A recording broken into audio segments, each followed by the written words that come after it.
Welcome to the Wealth Literacy for Rural Women webinar hosted by myself, Rebel Black, and I'm joined by Zoe Lamont from the 10,000 Girl Campaign. It's really fantastic to have you all here today. We're really excited to get this first webinar underway for the RW. And I just wanted to give you a quick overview of what the RW is, as well as just give you a quick intro to Zoe, because basically we just want to dive into the content. So my name's Rebel Black and I am one of the founders of the RW. I've lived and worked in rural Australia for my entire life and am a passionate advocate for particularly rural women in this country and in others. And through the RW we plan to grow a global community of thriving, healthy, entrepreneurial rural women, which is of course what the RW stands for. And we're really rapt to have Zoe Lamont here today from the 10,000 Girl Campaign. Zoe's very kindly and generously offered to share some of her wisdom with you today, as well as giving you some really practical tools and resources for you to be going out and implementing new literacy and wealth in your life. So today you're going to be discovering some of the unique barriers that are faced by rural women in creating wealth, and you're going to learn how to overcome some of those. You'll learn strategies to overcome the icky money mindset, to identify blocks and unleash your inner rural woman wealth creator. And you'll receive a unique 3-step formula for creating wealth that is fun, exciting and simple. You'll learn more about the 10,000 Girl Campaign, and you'll discover how focusing on money can be the smartest thing that you do in growing your personal wealth.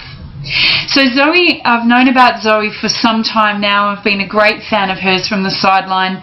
She's an amazing woman who is actually reaching her dreams. The 10,000 Girl Campaign was established to have an impact on and start to support the financial literacy for 10,000 women and girls in Australia, and they're just about to reach that number, which is just amazing, and to be congratulated to the team and Zoe for her vision, and to be congratulated. So I'm going to hand over to Zoe and let her take the floor and give you a really fantastic opportunity to get a little bit more literate in your wealth so that you can live the most abundant life possible. Thanks, Zoe.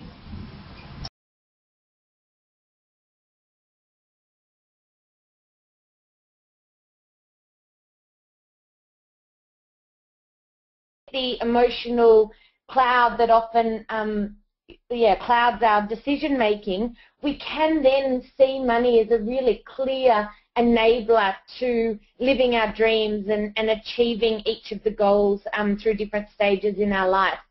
So we talk about financial well-being as a process and as something that often, if you don't learn about it around the kitchen table, or if you haven't picked up or weren't taught the concepts at school, well, where do you learn about what you should be doing with your finances? So we've created what we call the 6-step challenge, and I'm going to give you a little taste of that today. And it's really around making sure you've got really clear goals, and then looking at, okay, what's coming in, what's going out, what's my debt situation, how am I protecting myself either through insurance or emergency buffers? Then do I have a grasp on portfolio theory and what type of investment options are out there and that I can use to achieve some of my goals? And then what investment options suit each one of my goals? And we're going to talk briefly about that today and make a start at creating a personal investing plan. And then of course, of course, we need to look at the future and living well into the future. So whether that means looking after any super or using the super as a tax-effective way to save long-term, and obviously the tax benefits and intricacies that go with that. And then looking at wills and estate planning is, of course, we can't go and build wealth for ourselves without making sure it's protected and also has, protected inside our families and inside our lives. And then, of course, it's about surrounding yourself by fabulous people, and we can't be the experts at everything. So creating that great professional and personal support network. And, of course, keeping inspired and motivated and linked in with what's going on in the world. So for every woman who does this 6-step challenge, which can be done, as Rebel said, by joining a group of even 6 to 8 women in your local area, and we post you the program materials, and then you go through the program and do a financial review, sort of like a book club, or we run 4 programs a year that are online, so it's a 6-week online program, and it can be done via webinar. And any woman in Australia who does that 6-step program contributes to microfinance. So in a nutshell, microfinance, for those that may be less familiar, is when a loan of as small as $100 are given to someone in living in quite extreme poverty. We work in communities in Indonesia and the Philippines and Timor and India, and they are able to then set up a new income stream. So whether it be buying a sewing machine or some wok with some chicken or something that generates an income stream and that can go towards building a life. And so we talk about the ripple effect and how each one of us, as we increase our own financial capacity, we increase the financial capacity of our daughters, our sisters, our mothers, our families, our businesses, and our local economies and the global economies. And it should really be thought of as a really enabling thing, money. But often, as we all know, it's not always thought like that. So Rebels sent me a few questions to ponder. Yes, Zoe, can I just interject there for a second? Are you there, Zoe? Sorry. I've just had a couple of questions come through from our people. So Vivian asks, does Zoe do this in Australia? Yeah, so all these financial wellbeing programs run in Australia, and then the microfinance we do overseas for a myriad of reasons. And if anyone's interested in speaking more about microfinance either in Australia or overseas, I would love to speak. So shoot me an email. Yep, cool, fantastic. So can you tell us what some of the lessons that you've learned about personal wealth creation through running these campaigns? Well, for a start, I think it is personal being the operative word, because as we'll talk about in a minute, that wealth means such a different thing for different people, and so it's so important to define that first and create your own plan, and then apply your willpower and your diligence and self-discipline to chip away at that. As even for those who are, terrified of finance or in a financial pickle, I've seen so many women facing just incredible barriers, get themselves, on track, and really from small things, big things grow. And so I think it's all about starting small, being really clear on your goal, and just chipping away, and over time, those magic things that we're going to talk about compound interest, and it really, does all come into play. So yeah, having a plan and then chipping away bit by bit is really the key to how I've seen so many women succeed in this area. Cool. So, Zoe, the reason we're talking today is because the theme for VRW this month has been about wealth, and everyone has a different perspective on wealth and what it actually is. And obviously today we're talking about wealth in terms of fiscal wealth. So what is wealth? In your experience of working with over 10,000 people now, women, what is wealth? Well, I think, again, as I said, wealth is so personal. So for some, it's really defined by time or happiness or choice or personal fulfillment. And for others, you know, it's a really clear and simple dollar figure. So for however your brain works and whatever feels most comfortable for you, I think it's just so important that you are clear on what that is for you, because if we don't first define wealth and define especially our lifestyle, and then you know, if you put a dollar figure on it, then life becomes this constant chase. And I think that that is what is so unfulfilling in a lot of people's lives, because unless you have sort of clear markers throughout your life that you are always chasing, and so never, you know, can sit in that appreciation and enjoyment and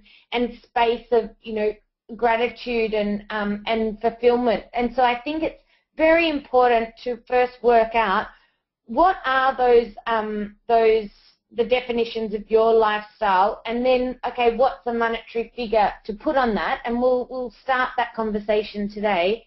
And often, and I see it again and again and again, that it is so, people realize that they don't need as much as what they thought when they actually work it out. And so defining wealth and having a really clear financial wealth definition for you can be hugely relieving.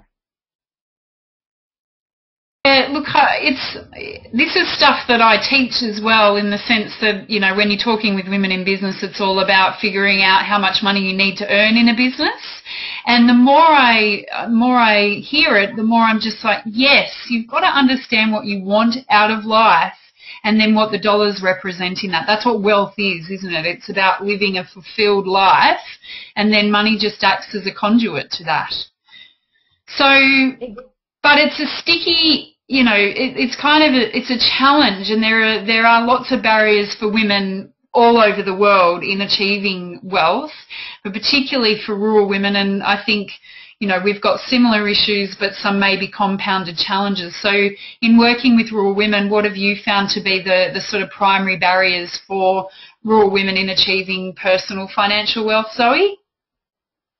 Yeah, so this is interesting, and we can go in so many directions from this question, but I took quite a financial sort of look at this, because we could go in all kinds of directions and say, you know, there's not as much access to the scope of learning and advice and all that kind of thing across regional Australia. But I think that the key elements is, and I see especially with women on farms, is that for the different barriers, I suppose, for the younger generations and older generations. And for the younger generations, I hear a lot of stories around, you know, you're in a farming family, whether you've married in or it's your family and your family farm, but you're often not aware or legally named on you know, the whole asset picture of the business, and often also on a lower than average wage, because, you know, it's often with the view of taking over one day.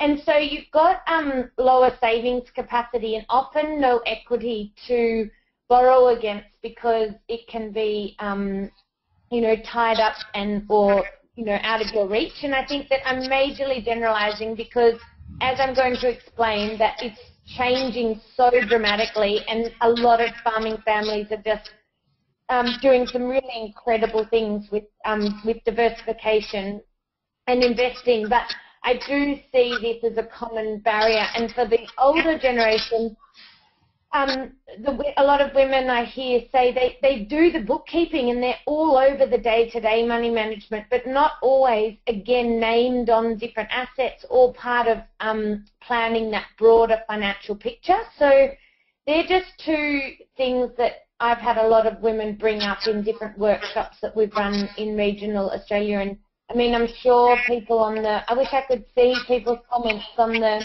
webinar, because I'm sure people would either agree or not agree with these. and I think that, as I said, it's hugely changing. So historically, the trend may have been, investing 100% back into the farm, and I'm seeing or hearing a lot more stories about, diversification. And I think especially, the last 10 years, weather-wise and drought-wise, it's forced people to, think differently about investing off farm and creating a more diversified business. So I think there's some really interesting things going on in that space, and it's an important conversation to continue among us all and to share knowledge and ideas and what people are doing. Does anyone have any comments or other thoughts about other barriers or comments on those couple of barriers that I've brought up? I'm glad you asked that, Zoe, because I was just Rebel, thinking... you might have to... Yep, I'll relay. But I was also just thinking, we tend to think about rural and automatically, kind of assume farming. But I think what you've said goes exactly for the same for business owners. For women in rural Australia that are in business, there's a very similar kind of pattern around women not necessarily being recognised in partnerships, or, women having to walk away from major assets because they weren't, their contribution wasn't being kind of legally acknowledged and that sort of stuff. And in terms of succession planning, the same thing goes in, the fruit shop in a local community and the servo as it does for someone who's working on a farm as well. So I think it's that the issues around making sure that your contribution to your workplace, to your business partnership, and to whatever it is that is part of your wealth creation strategies is formal and recognised. So Vivian has Vivian says a barrier is an aversion to even looking into super wills. Yeah. And things like that, she just doesn't enjoy it, so she avoids it. So it's that avoidance of the hard, sort of the tough question, isn't it? Oh, 100%. And I mean, that's for not just regional women, but women, I think, all around the world. And also men. Like, there's a lot of people that, if you've never had, as I said earlier, those conversations around the kitchen table openly about money and financial planning into the future, or, and I mean, we pick up a bit about, the compound interest and stuff at school, but otherwise, where do we have these money conversations? So this is exactly why we started the 10,000 Girl campaign, because it was about starting money conversations, and whether you're catching up regularly in a pub or, or at someone's house, we need to start having these conversations and so making it less uncomfortable for ourselves to actually open those letters that come from the super fund, or, ring around different insurance companies once a year and make sure you're getting the best rate, or, log on to your super fund and see where your money's invested. And I think that, yeah, you're exactly right, Vivian. There's just huge barriers because it's simply unknown, and anything unfamiliar creates, discomfort. And so it really is about taking those step by step and deciding first to, okay, I want to make some changes, I want to learn, and then it's just amazing, then I'm sure everyone, and especially if everyone on the webinar is running businesses, that once you make decisions, you tend to pick up information around you, and so often it starts with a decision to learn or to change. Yeah, I have to put my hand up and say that these are conversations that I've avoided, and mainly it's because they've been potentially negative ones. And what I've realised, for me personally, what I've realised around money is that we've got all these belief systems around money that come from our families, from our environment, from our experiences of other people with money, and then we overlay those belief systems with attitudes and then behaviours that drive what we do. So if we, for instance, have had negative experiences where family might have been arguing about money and all we see is these arguments around money, it doesn't make you as an adult very, it doesn't make you want to go and have conversations around money because your only experience of it has been negative. And I think that leads us into this next question, which is, why is money such an icky subject? Because, and how do we make it unicky so that we start to remove some of those blocks so that we can make more, so that we can be growing our wealth and feeling good about it?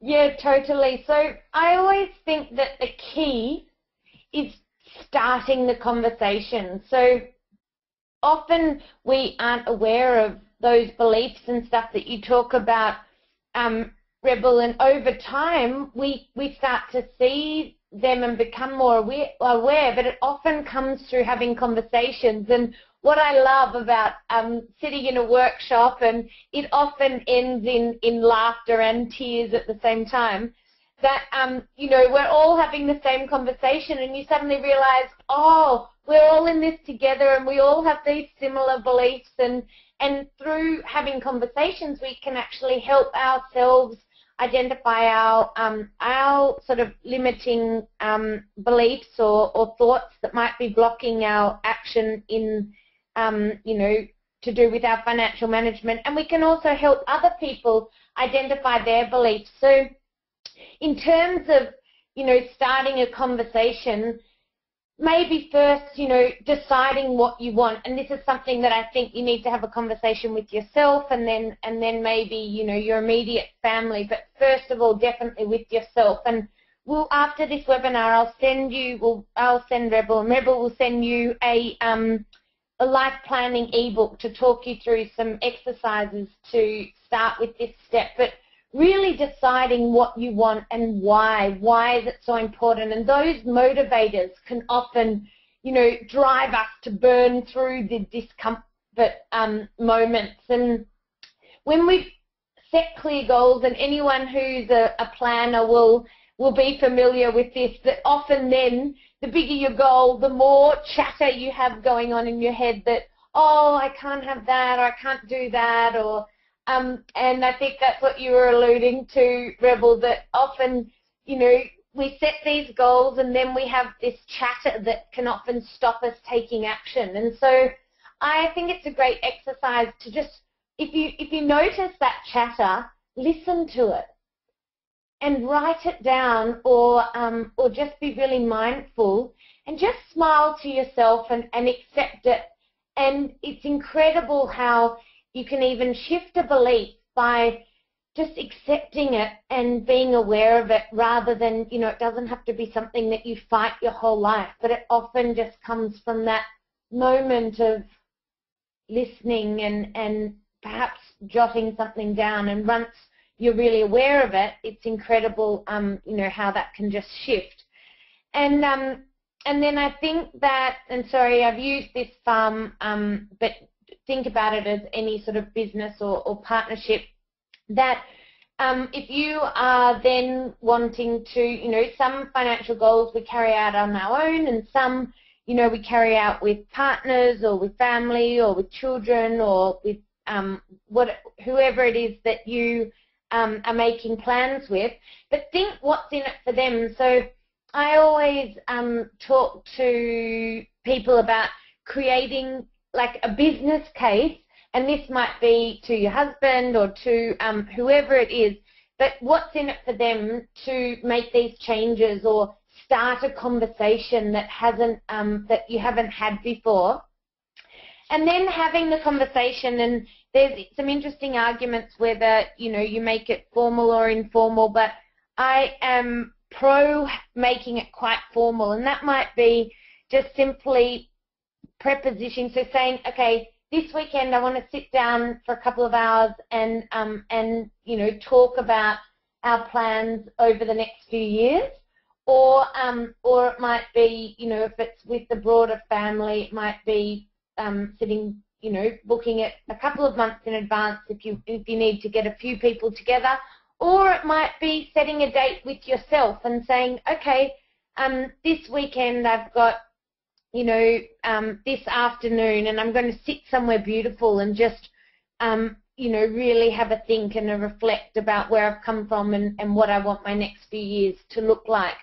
And so I just think 99% of efforts in getting yourself financially on track is being clear on your goals and what you're heading for.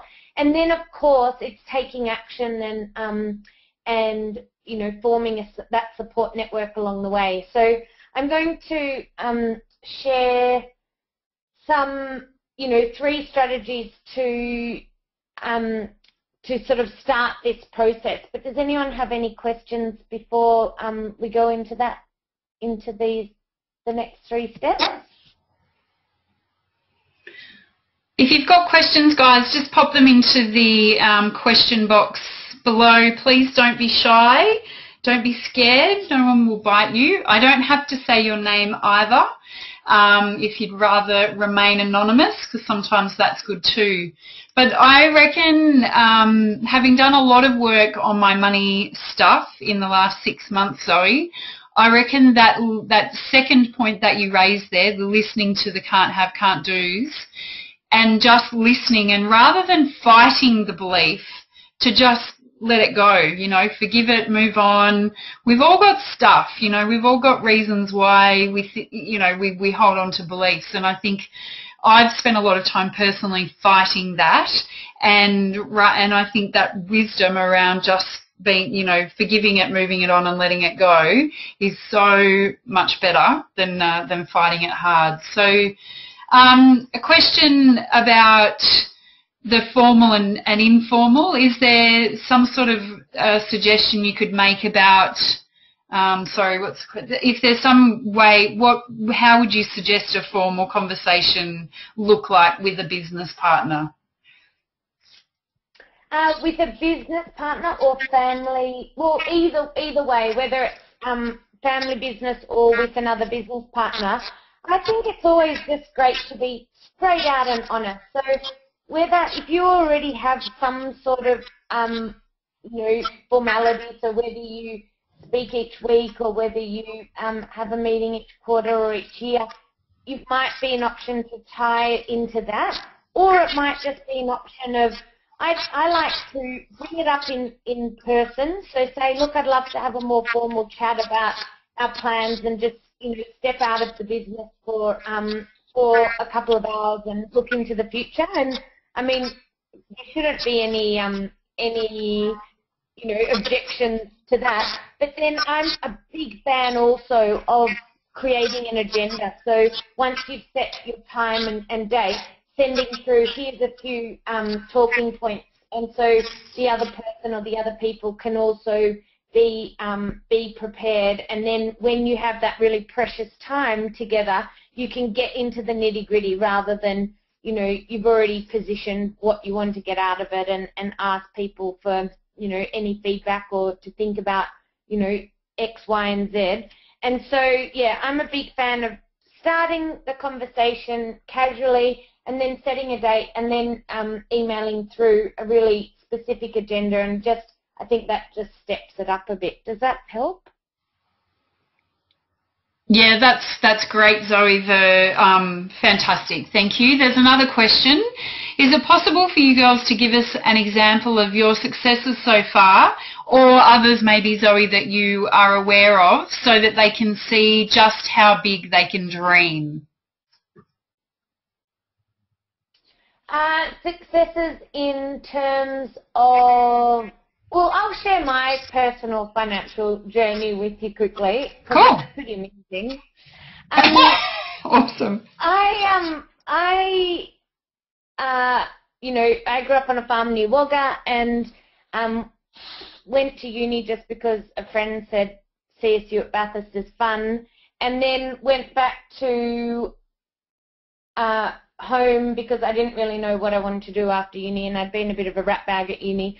So I went back home, lived on the farm for a year and worked at Cargill Beef, so donned my gumboots and white jacket and hard hat for a year and worked at the Abbeys. and had a night job at delivering pizzas and a weekend job working at the racecourse. And so I saved a heap of money that year, and then decided that I was going to go off traveling. And when I bought a one-way ticket to London, and then I sort of decided that, you know, drinking beer wasn't going to keep me in good stead forever. So I joined a humanitarian organization and spent the next couple of years working in Zambia and along the Thai-Burmese border and in southern India, and did a small stint on an island off Fiji. And when I came back to Australia, I came back with hugely different perspectives around, you know, even the value of $100 and so I went into a bit of a dark hole for a year, and, you know, one of my friends lined me up this job in corporate finance PR, and so I moved to Sydney, and I lasted for about 2.5 months, and I was like, oh my gosh, you know, I can't sit and schmooze the choice guy for a bank when all I've got pounding in the back of my head are these like starving little babies that, you know, I had my arms full only a few months ago. And so also at this time I was seeing, you know, hearing my girlfriends going, oh, I can't afford to go out this weekend or whatever, and I'm like, oh wow, we can afford to do anything we want to.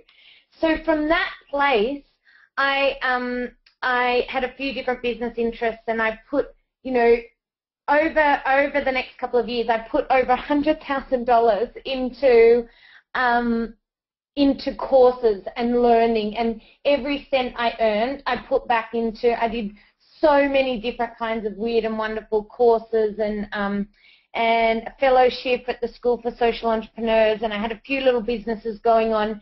But I literally, over the last, when I got back in 2008, so 9, 10, 11, 12, 13, 14. So over the last 6 years, I've earned between $30,000 and $70,000 a year. So, and it would be averaging around the $50,000 a year. So not like huge amounts of money. And I've managed now to, you know, I've always been, because I think of that appreciation of, you know, what we've got, I've been, you know, just putting things away all the time, and so now have built up, you know, a very modest share portfolio, and have a unit in Sydney, and I'm about to buy a investment property. And so I can seriously look anyone in the eyes and say, no matter what you're earning, or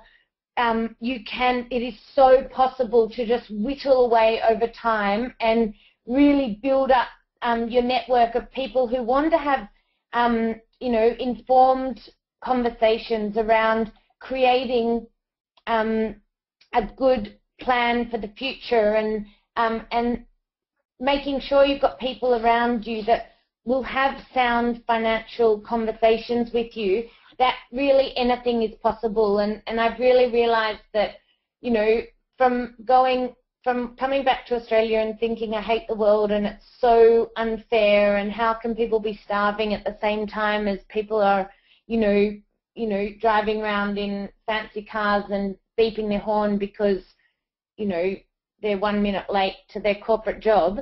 And so I think that when you've got, you know, reason and meaning, and this is what I'm about to talk about, with setting goals with real purpose, and you can really do a lot of things with not much money. So I don't know if that's of interest to anyone, but I'm by no means a superhero, but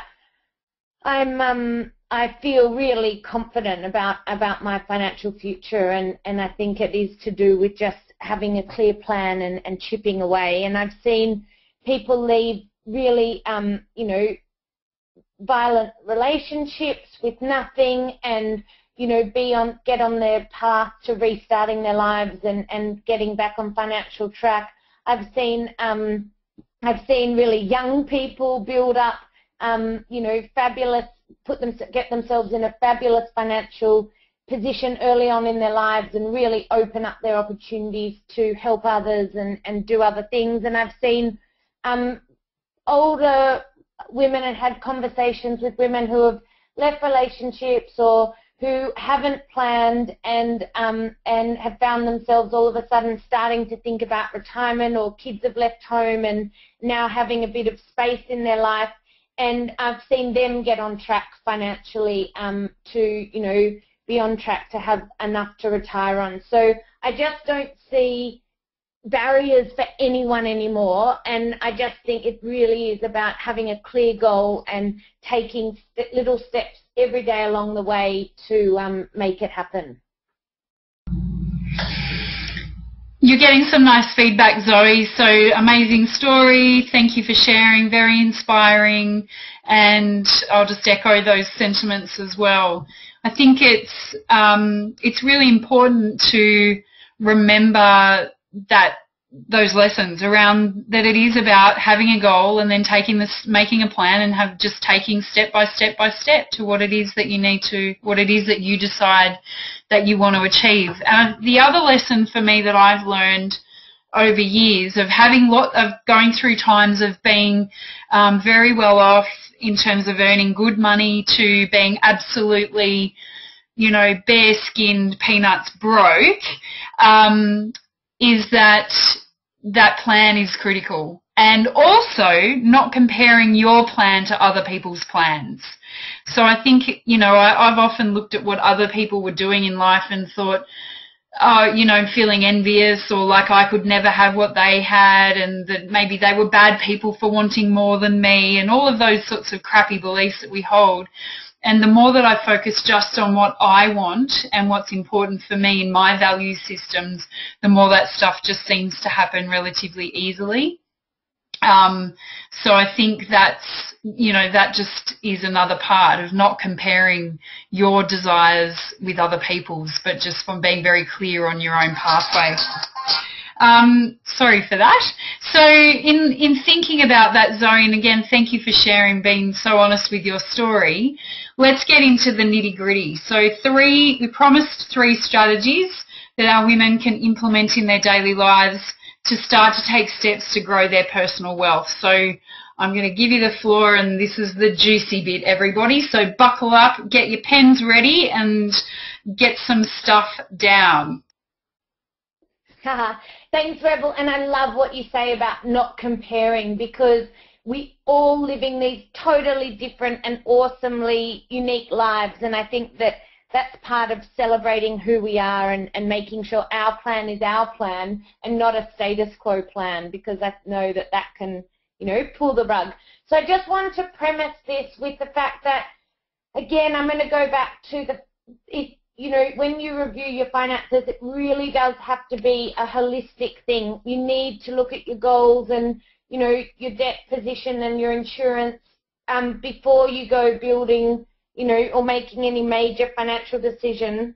And often, obviously, you know, looking at the tax ramifications and etc. So I just wanted to premise that, because we're going to go through and really go through 6 hours of content in about 15 minutes. So hold on and just know that these are only tiny bits, and any questions, anytime, feel free to email or take part in one of our other programs to give you more depth. So the 3 things that I want to go through today is the importance of knowing your net worth, creating a clear financial goal, which we've talked about a fair bit, and then you know, starting to decide which investment choice for which goal, and that, you know, starts to build your personal investing plan. So first of all, net worth. So your net worth is obviously a snapshot in time. Like a business has a balance sheet, us as humans or individuals have a balance sheet. So we're going to define assets and liabilities in the most simple terms. So today we're going to call an asset anything that has value that you can sell tomorrow, and a liability, anything that has, you know, that you owe or that you would have to pay to get rid of. So the reason why I am, oh sorry, there's a spelling error there. The reason I am making it so simple, and you're very welcome to take a more sophisticated approach and go, okay, no, I only want the assets that my accountant would say is assets. So, you know, your accountant doesn't put your shoe collection or your furniture or even your car in the asset column. They would put, you know, your super and your share portfolio and your savings in the bank. And examples of liabilities might be credit cards, your mortgage on your home. So on your asset it might be a property, and that can either be a home or an investment property. And then in the liability side you would have your mortgage. So if you've got a blank piece of paper, just draw a back of the B Coaster net worth calculation and start listing your assets and your liabilities, and then your net worth is worked out by your assets minus your liabilities. So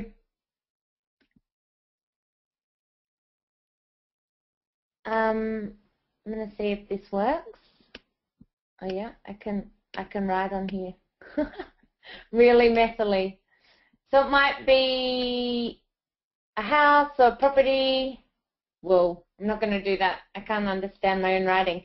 But so just write down what are your assets. So could be property, shares, super, your business.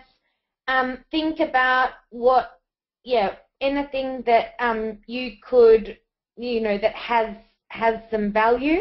And if you want to go with that simpler definition, then you can put, you know, your shoe collection or whatever you want on that asset side.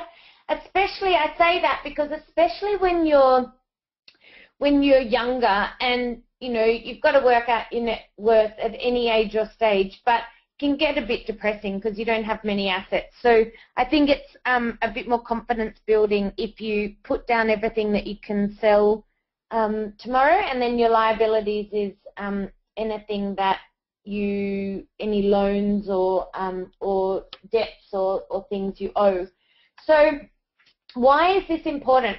Your assets and liabilities, and again, I would love to sort of make this a bit more interactive, but for the sake of time, I'm just going to give you a bit of a brain dump, that it's important for a number of reasons. Your balance sheet shows you, you know, a snapshot in time of where you are now, and then you can also use this tool to help you set financial goals. So looking at, okay, well, what do I want it to look like in 5 years? And, you know, if I want to go overseas for 2 months in 3 years, well, I need to have X amount of accessible or liquid assets at that time, or I want to retire at this age and I want to be living on this much income, and so what does my balance sheet need to look like in order to, you know, support my personal goals along the way.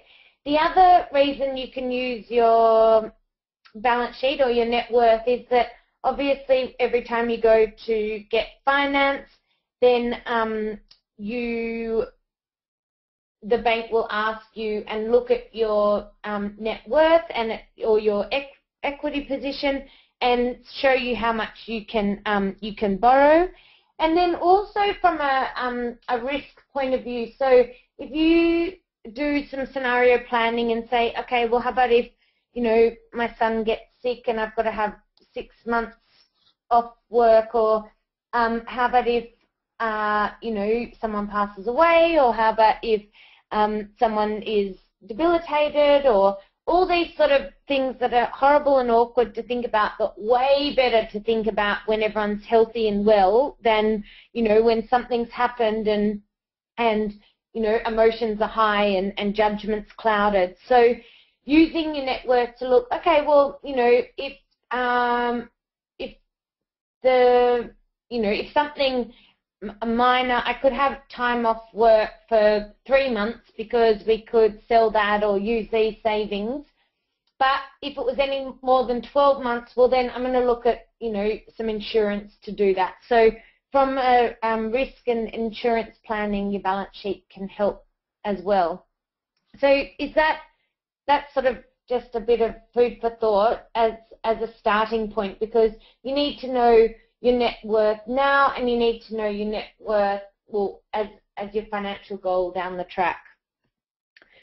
So then once you know your, you know, what resources you have, you can start thinking about, okay, well, what resources, what goals do I want to achieve along the way, and what resources do I need to achieve that? So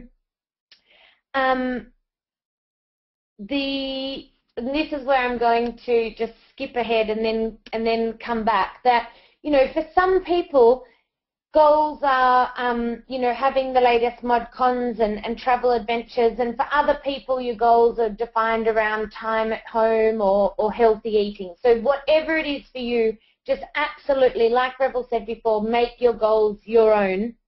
And remember, a goal is not to have $1 million worth of income generating assets.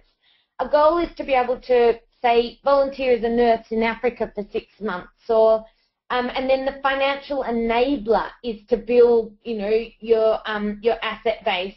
And a goal is not to have an investment property by the time you're 40. A goal is to have the means to educate your 2 children, and the financial enabler is to buy an investment property to help you achieve that. So I just wanted to share that before we go and actually write out a financial goal, because having those really deep down core purposeful drivers is what you know, will help us and motivate us every day to, you know, take those action steps and get over our chatter in our head that can be discouraging at times. So we're just, as an example, I've put a really simple goal here. So it's 30th of June 2018, and we've just found a tenant for our new unit on the coast. It's light, sunny, and 5-minute walk from beach and shops. It will be nice to retire here one day. I feel so proud of myself for committing and making it happen. It's the first time we've invested off farm, and it gives me a feeling of quiet relief and newfound independence.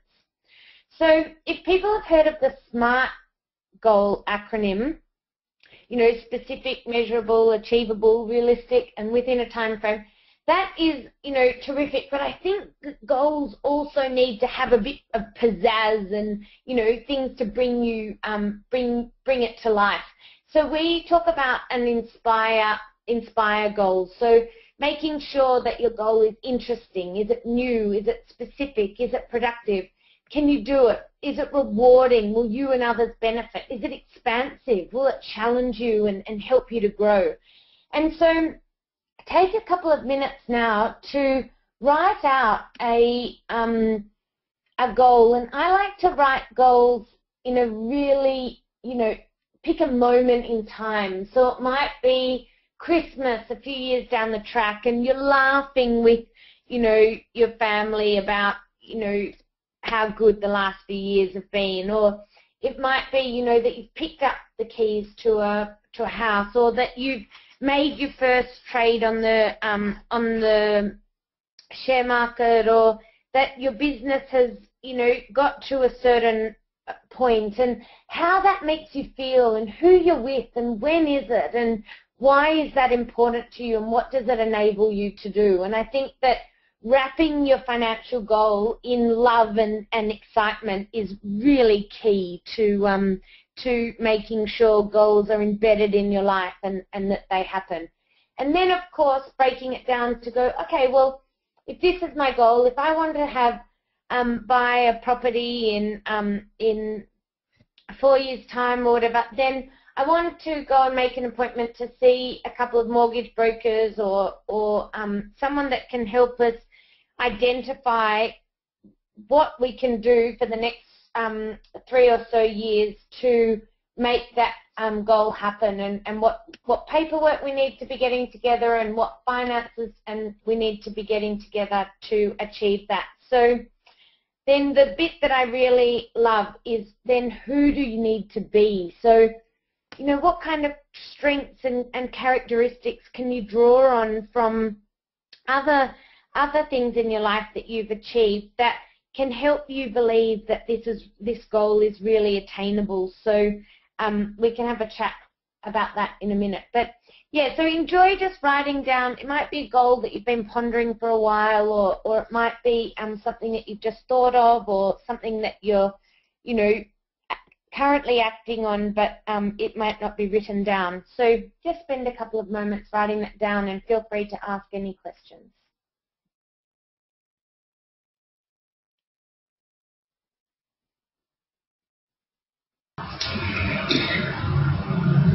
Zoe, do you want people to share these? So if anyone's happy to send through a couple of, ideas of what their goals might be? Yeah, terrific. Cool. I'll see. Let me know if anyone wants to share.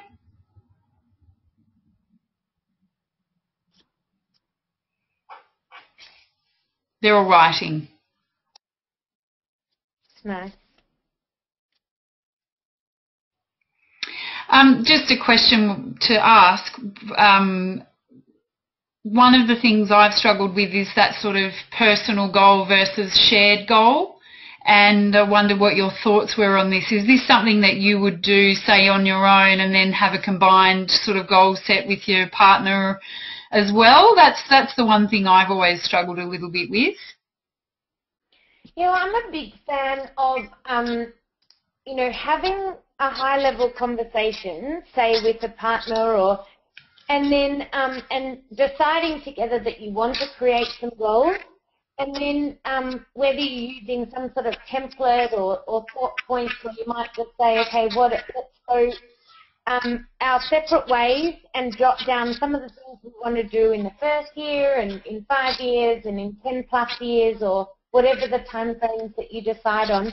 And so do your thinking independently, and then come back and have a brainstorm and mold it all together. Because why I think that is incredibly important is that often there will be one person in the relationship that might be either clearer or, tend to make more of the decisions. And I think it's really important. And this, I've seen families do it fabulously well with kids as well, that, everyone goes and writes their bucket list, and then they come back and, the bucket list is on the fridge and it's got everyone's things. And, pocket money is linked to things on the bucket list, and that's how they decide, their family holidays and stuff all together. And I think that when anyone is given the time, whether you're a child or an adult, to just put some thought in on what you want to do in the world, I think it's incredibly,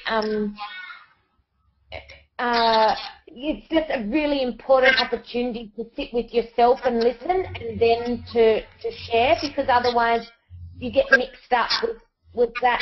Who did that come from, and is that aligned with my heart? Yeah, that makes sense. That sounds great. I'm booking time with my husband this evening. Not for this evening, but I'm booking it with him this evening for another conversation.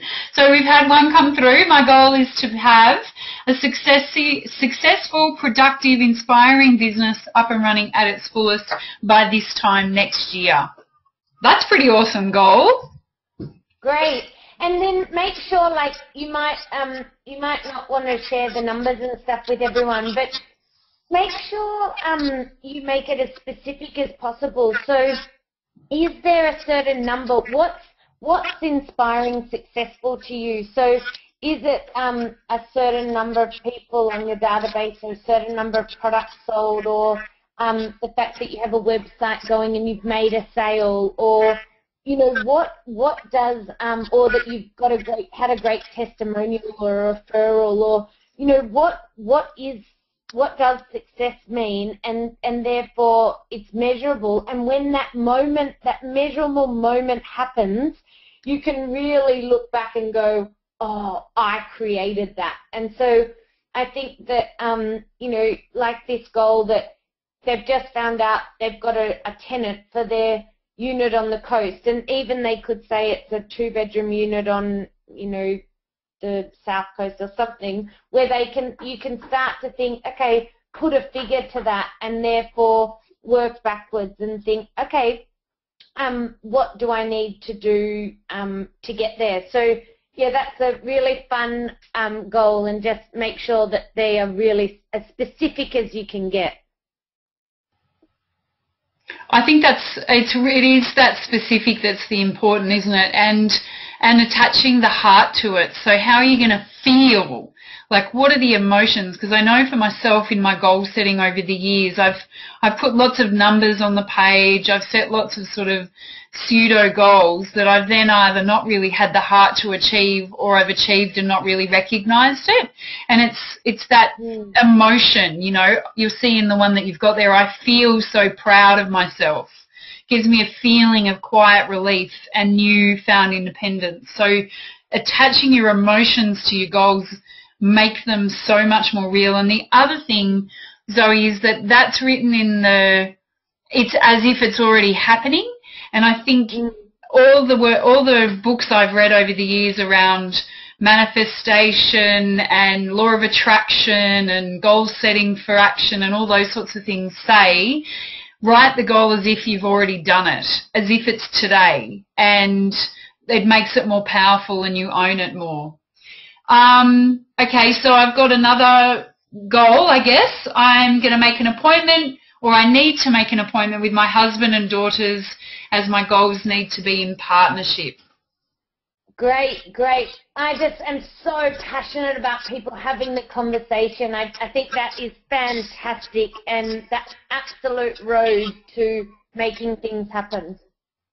So equally, same person, planning ahead for our retirement and where we want to be is something we haven't considered. You know what, I'll just say something there. We just had some friends visit who are people I don't even know how old they are, but they're in their 60s, their 70s, they're retired. And they were telling me that they'd just put one of their fathers into a retirement village. He was having to come up with $400,000 cash to get a place in that retirement village. If there were 2 people, it was $1 million. And with the way that the whole sort of healthcare and aged care stuff is going in the next few years, it's not looking good for people who aren't financially sort of established. And it really frightened me. I was thinking, you know, I'm in my 30s. The last thing I want to be thinking about is being in my 80s and 90s and retiring somewhere or in somehow. But holy crap, we need to think about it now if that's the kind of money that we need. So that is a great segue, Rebel, into, and I'm happy to come back to this goal, but that's a great segue into what I want to talk about next, in that, you know, choosing your investment mix and making the most of time and stuff. Because let's leave ourselves on a high about the possibilities and just go to a good old compound interest calculator. So you'll see here that this person's got an initial deposit of $1,000, and they're putting $7,500 a year into into whatever this investment is. And so essentially that could be, you know, someone's super or something like that. They're getting a 5% return, and in 40 years they're going to have $900,000.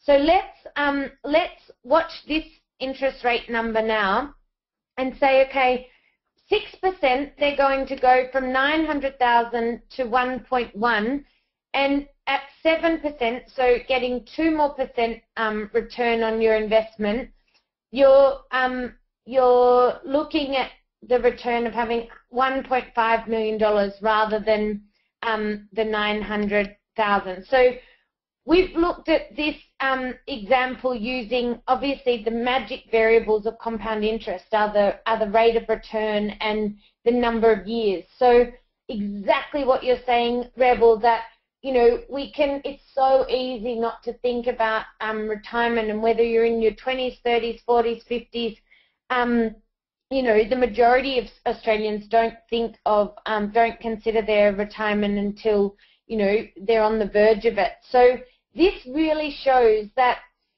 if we look after let's say this is a 25-year-old who, is earning $50,000 a year. So they're, putting some money into super each year. And if they simply, have made an effort to consolidate their super funds into one, and then log in and look at their, investment choices and making sure that, they've got time on their side so they can be investing in some growth, in a growth mix, then you can be in a vastly different space. So I wanted to talk about that before we talk about, okay, what types of investment choices are suitable for different types of goals. And have anyone read the book, or if you haven't, I recommend it, The Richest Man in Babylon. So I can send you the link in the follow-up email. But it's a fabulous old parable that is just, old simple wisdom. And they talk about 3 asset classes, and everything else is an option, derivative, etc. of these 3 asset classes. And they are obviously cash, property, and shares.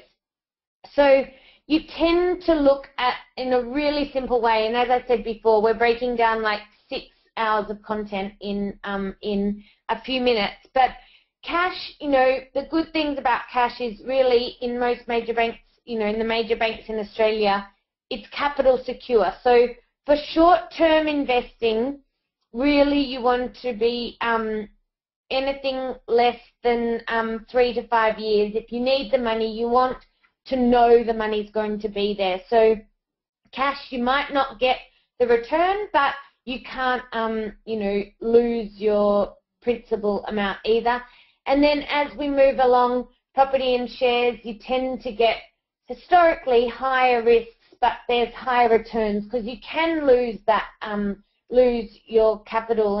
And over time, and if we had, a day to talk about this, we'd talk about how we could use the volatility of the share market on our side, and use the ability to leverage and borrow from property. So each asset class has their own unique behaviours and positives and negatives, and so it's really about educating ourselves on their behaviours and then looking at, importantly,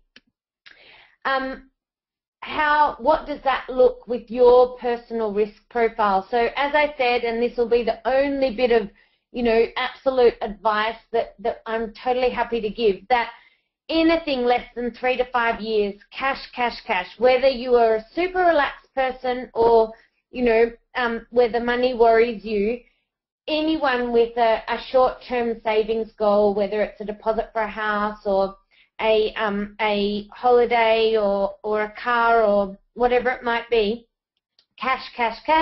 And then as your investment time frame extends, depending on whether you are, the last thing you want to be doing is losing sleep. But if you're a relaxed person, you might say, you know what, I've got some time on my side, and whether it's 7, 10, 20 years, you might be more comfortable investing in, say some stocks that. And I always like to think about shares, which I could talk about shares all day, but really we've got far more common sense than we realize that we can apply to our financial decisions. So if you know of a business that's listed on the stock exchange and that you are really comfortable that it's going to be around and still growing in 20 years because it might be a household brand, or it might be in an industry that you are positive about, or it might be somewhere you work and you're familiar with that industry, then there's really no magic in the fact that shares and property grow over time. And I suppose that the key things you've got to be careful of if you are a more conservative person is that cash doesn't get that capital growth like shares and property does over time, and actually can get eaten away with inflation. So your long-term goals, and if you have got 20 years plus in your super, you don't want it all sitting in cash, because you're not going to get that growth that you need over time. But as you near retirement, you definitely want to make sure that you've got some money in cash, because you'll need the money within 5 years. So yeah, there's a huge amount of information, but this is really the basics, that using time on your side, looking at how can I get that extra % return, looking at your time frames, and therefore in different time frames. So say, for example, children's education, that often goes for a few years, and so something like a managed fund or building some shares might be good if that's 10 years down the track, because you can pull it out bit by bit. And as we say with property, you can't sell the bathroom. So if you need 10 grand 1 year, but property might be a good thing if you're comfortable with that tangible, it's an Aussie dream property, isn't it? That people like to feel it and touch it and have a tenant in there, and you might want to use that down the track. And so there's all kinds of lifestyle choices that we make when we're making our financial choices, and we've just got to be really clear what's our goal, what's our personal risk profile, and therefore what investment mix do we want to choose for different goals. So just quickly, before we wrap up, this is a really sort of back of the beer coaster personal investing plan. So say these people that had the goal before that they want to save the rest of the deposit for their unit on the coast. They've got 3 years, they need $20,000. They're going to put in a term deposit where they're going to get 4.5% returns, and they are going to put in $500 a month. Or someone wants to take their family overseas for 12 months, and so they're going to set up or research whether some direct shares or a managed fund, or whether it might be looking at retirement and okay, I'm really going to, so many people have multiple super funds, and therefore we're paying multiple sets of fees and often multiple insurance premiums that, you can't claim on all those different insurances. So there's a lot of wasted money with people having multiple super funds, and then often when you have 1 or 2 super funds, they become much easier to manage, and you can, make sound investment choices. So just one more little bit of brain dumping information, that super, much to the world's surprise, or much of society's surprise, is not, an investment. Super is a tax-effective vehicle, like a company or like a trust, that we're only paying 15%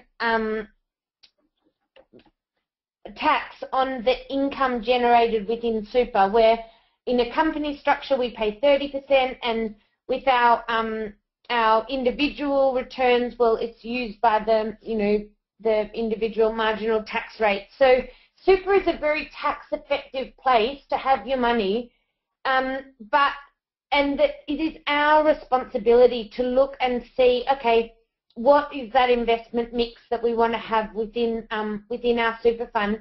But we also need to understand that it's not flexible. So if you need the money before retirement, or if you might need the money before retirement, well, super might not be the best place to put all your savings. So depending on your stage in life, on your personal goals, on your lifestyle choices, on your income levels, and your savings capacity, on your current employment, these are all the things that you need to weigh up and have these conversations to start mapping out, okay, what are my core goals?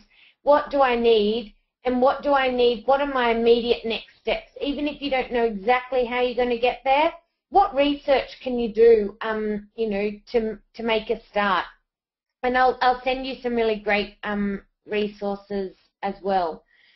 So I'm going to go back and say every step is important. So as I said before, there's no point in launching into building a share portfolio or buying a property when you don't have, you know, the right insurance, or to, you know, going out and making a large new investment. You need to get rid of personal debt, you know, before launching into saving, or you need to have an estate planning conversation each time your situation changes. So make sure that that, you know, the conversations you have are holistic and but most importantly realistic. And I'm going to leave with this fun fact that if anyone's bought a car recently, or you might have had something on your mind and then all of a sudden you see it everywhere, and I think that that is the magic with goal setting, that that part of your brain called your reticular activating system that's at the base, at the bottom of your head,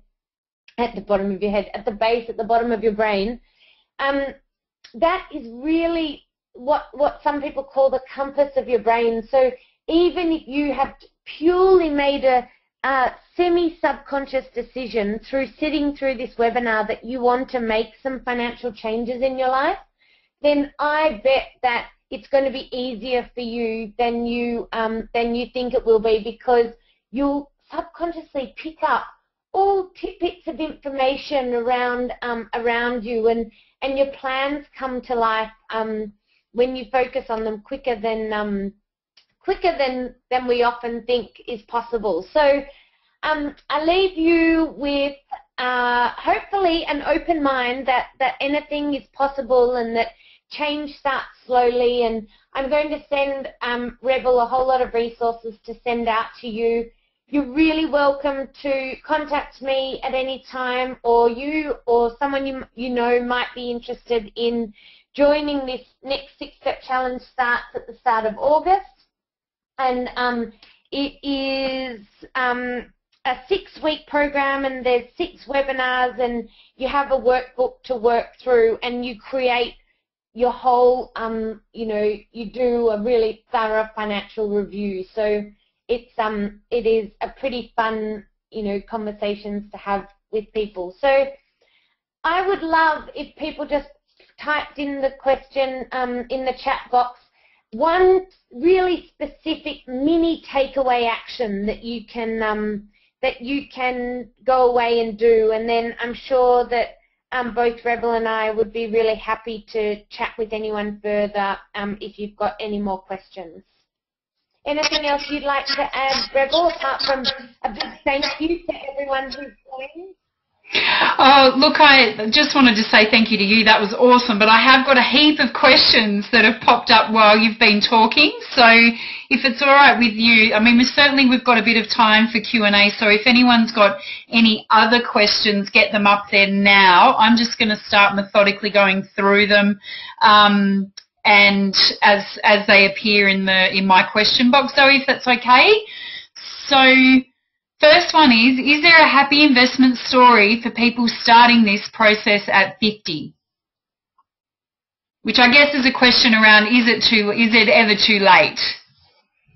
Well, my personal opinion is that it is definitely never too late, and I have watched a number of women who have got themselves back on track from really having no, you know, or very little foundations to start with, and that have got them back on track in their 50s. And I mean, we're living to you know, 80, 90 years old now. So really, that's only halfway through your life. So you've still got, you know, 20, 30, 40 years to plan, and there's so much you can do from and especially with interest rates being low now, there's a lot of, you know, positively geared properties around, which, you know, I think are a great opportunity for people who are, you know, don't have as much time on their side as, say, a 20-year-old does. Yep, cool. So just a comment or a goal that was shared by someone. By January 2016, the kids are starting at private high school, and I can afford to do this without stress or by inhibiting the life I live. I can afford to enjoy my life as an individual and provide opportunities for my kids. I have job security and mechanisms in place to grow leverageable investments. I think that's a great goal, yeah?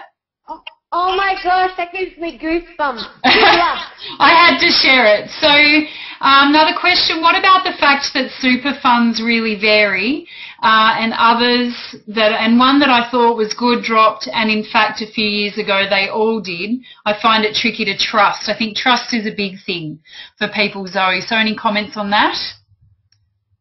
And totally agree. Trust is a huge thing. There are so many changes that go through the super, you know, industry every day.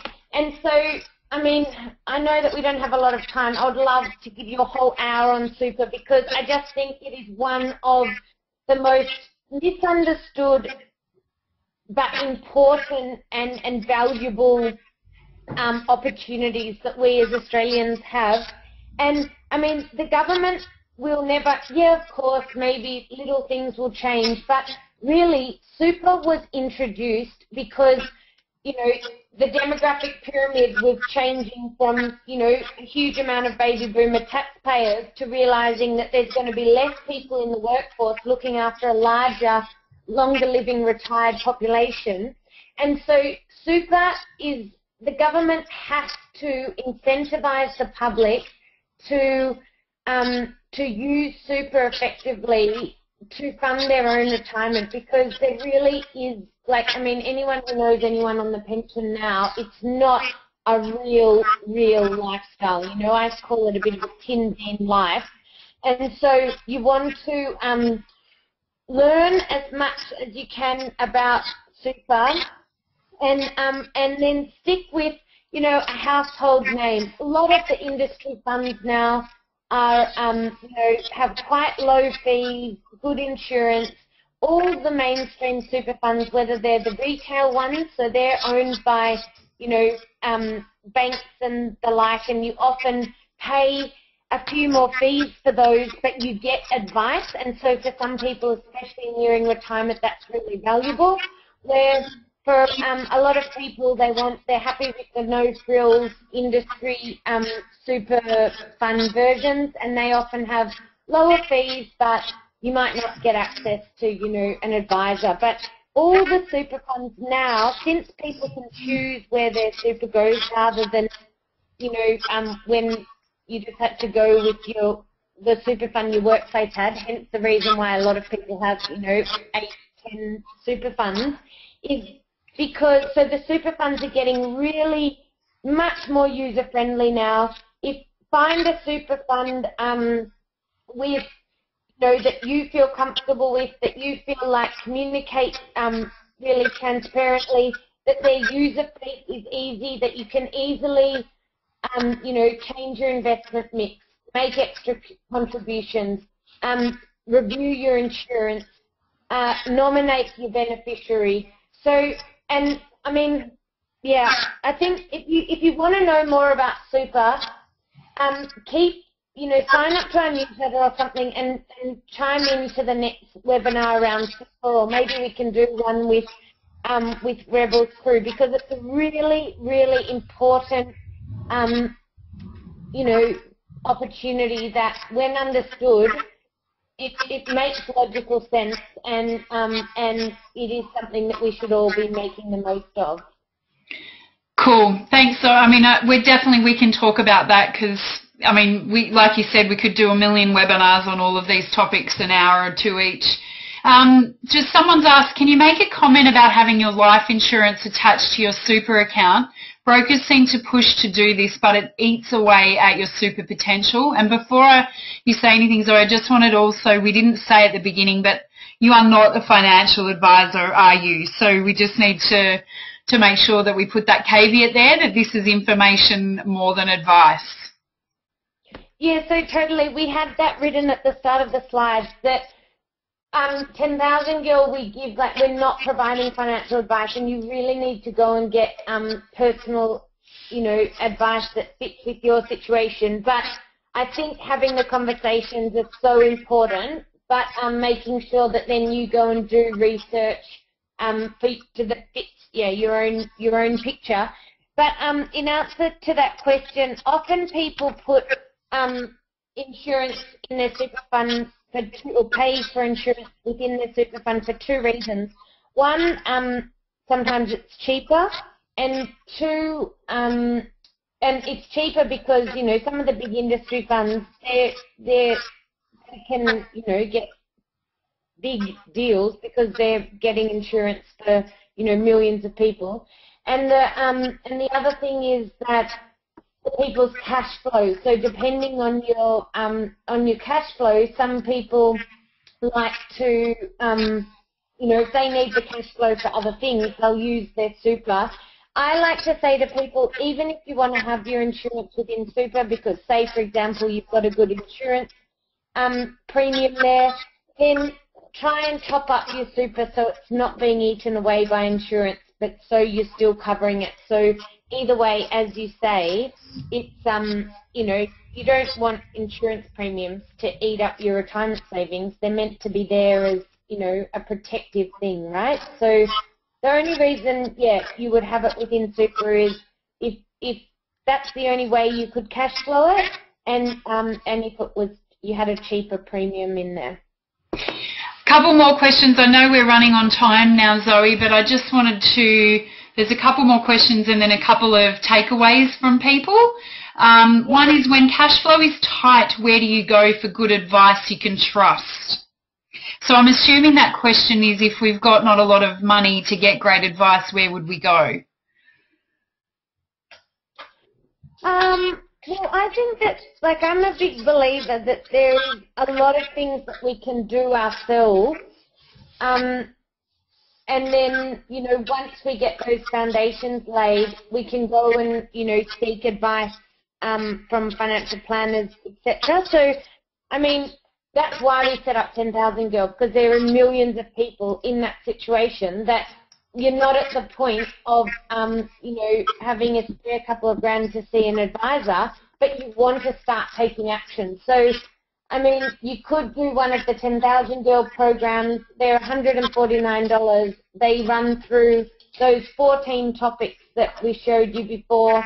You get, a heap of materials and some free, what we call coffee catch-ups with some different financial advisors, so you can start to at least investigate the type of people you want to speak to, because I always say that when you're seeking advice, go and meet multiple people before you make a decision around that.